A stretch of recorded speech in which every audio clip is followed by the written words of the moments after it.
Pourquoi pleurez-vous, madame?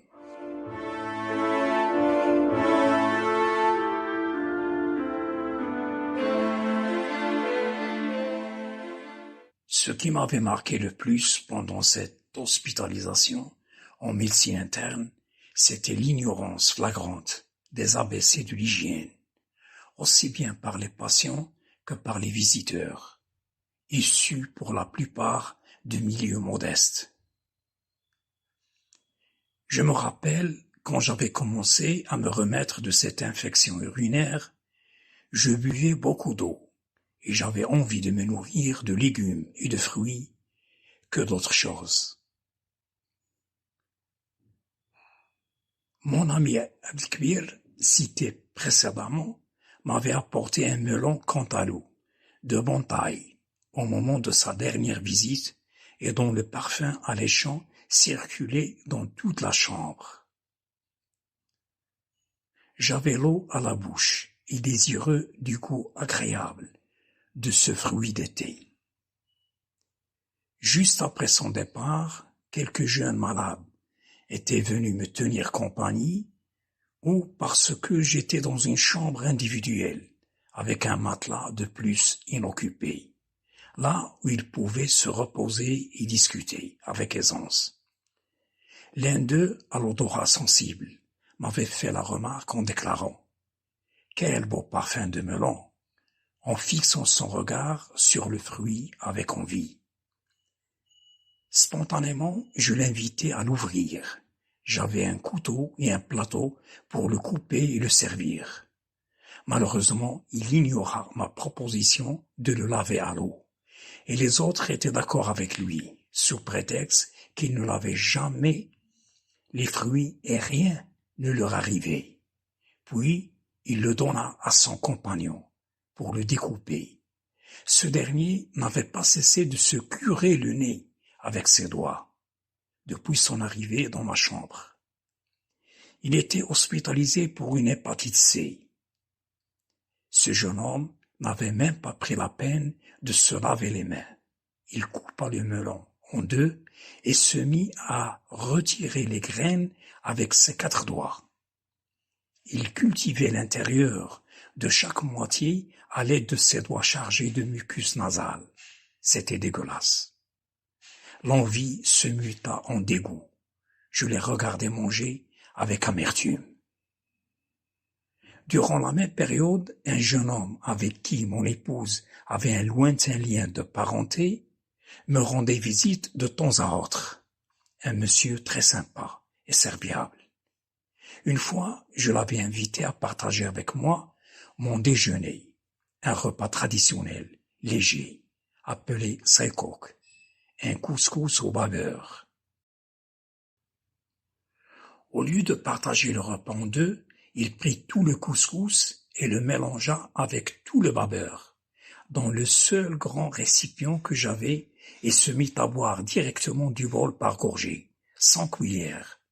Sa grosse moustache se plongea à chaque fois dans le liquide et devint toute blanche, parsemée de graines de couscous, et de temps à autre, il s'essuya la moustache avec sa langue.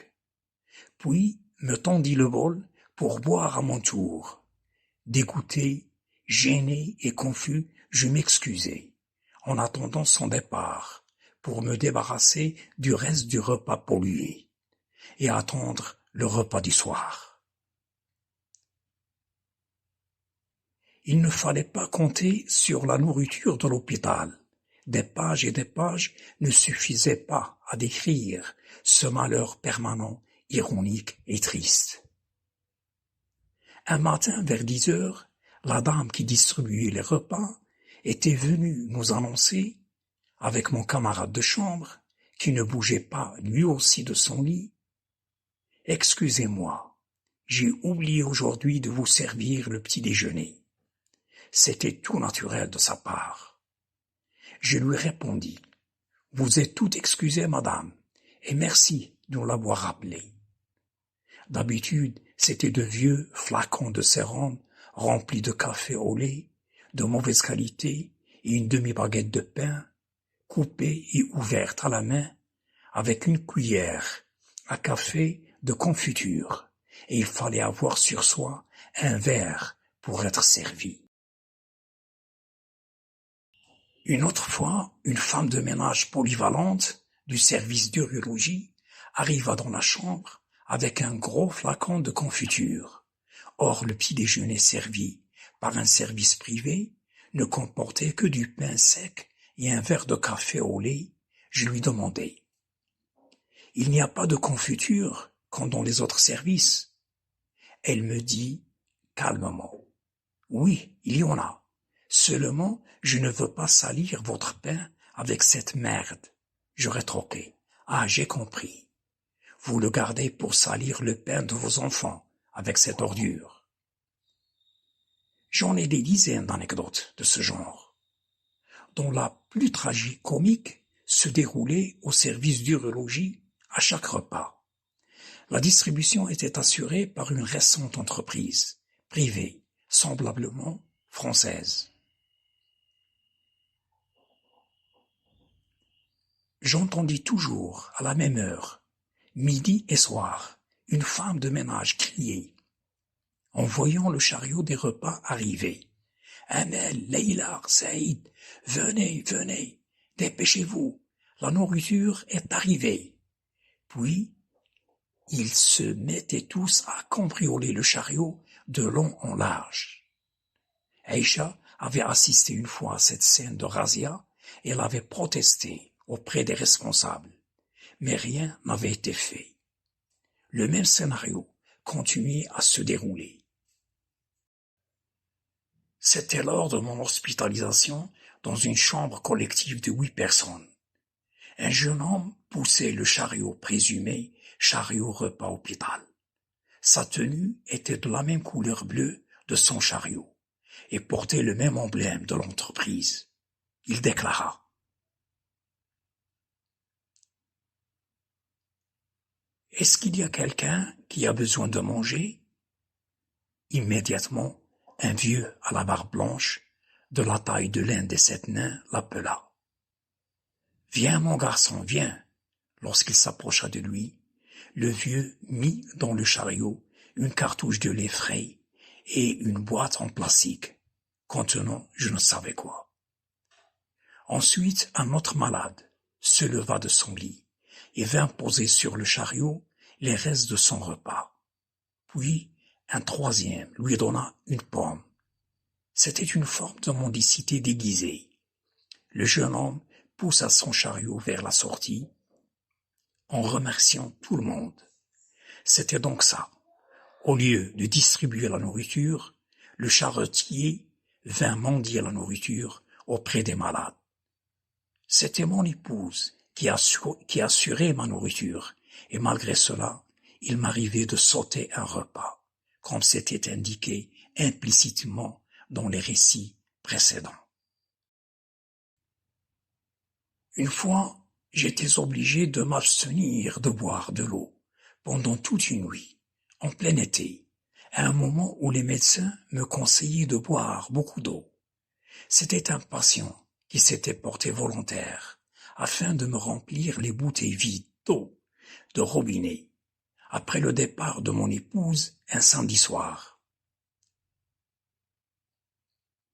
Ce malade, amputé de tout un membre supérieur depuis les années 60, d'après ce qu'il m'avait raconté, ne pouvait remplir qu'une seule bouteille à la fois, en la tenant dans sa main gauche, et en faisant la navette entre ma chambre et la salle de bain du service. À chaque fois, j'entendis la chasse d'eau tirer avec son bruit caractéristique. Je n'avais rien compris. Lorsqu'il avait terminé de remplir toutes les bouteilles, je l'avais remercié et lui demandai: « C'est quoi cette chasse d'eau tirée à chaque fois ?» Il me répondit tout simplement: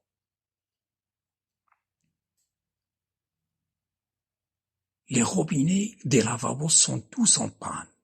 Je plaçais chaque bouteille dans la toilette au niveau de l'ouverture d'évacuation d'eau et je tirais la chasse pour la remplir. J'étais bouleversé par sa réponse. Je n'avais rien dit, puisque lui, il trouvait cela tout à fait normal. Je n'avais pas d'autre solution.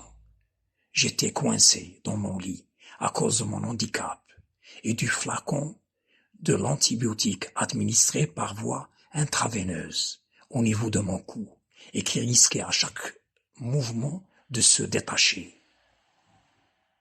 J'étais resté sans boire une goutte d'eau toute une nuit. Le matin, seul l'infirmier de garde vint me changer le flacon d'antibiotiques et à qui j'avais demandé un peu d'eau avait disparu une fois pour toutes.